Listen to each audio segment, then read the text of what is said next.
Today, I Anshu, the student of class 12 science, is here in front of you all to explain the topic DNA fingerprinting.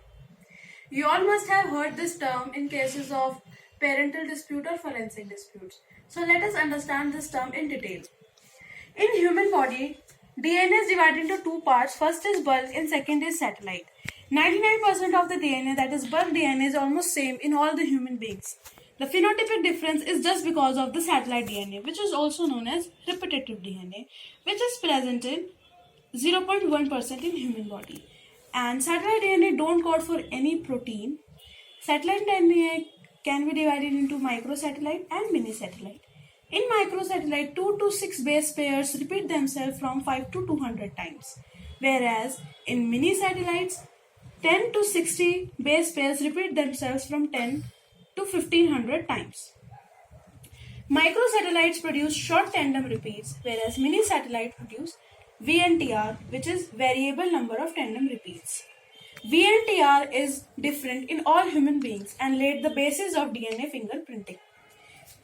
Nowadays, microsatellites are being used as DNA fingerprinting because mini satellites are easily degradable and also takes time.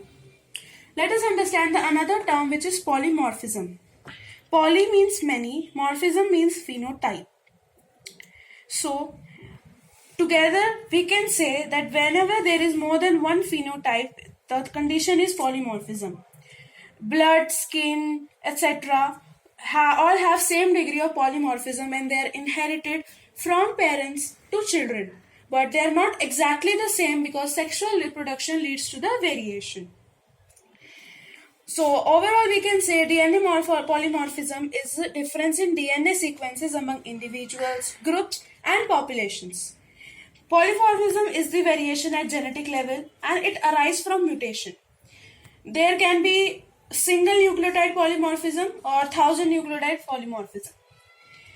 Ellis Jeffrey used VNTR probe for DNA fingerprinting. Let us understand the procedure.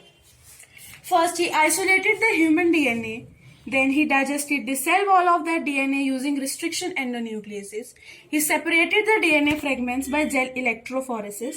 He transferred the separated fragments to synthetic membranes such as nitrocellulose or nylon. He hybridized the DNA using labeled VNTR probe. Probe is the word used as single-stranded DNA is cloned with radioactive element. Detection of hybridized DNA is done by radiography, and after that different sizes of VNTR DNA can be seen, and those DNAs varies greatly in all human beings, and from those sizes we can differentiate one person's DNA from the another person's DNA.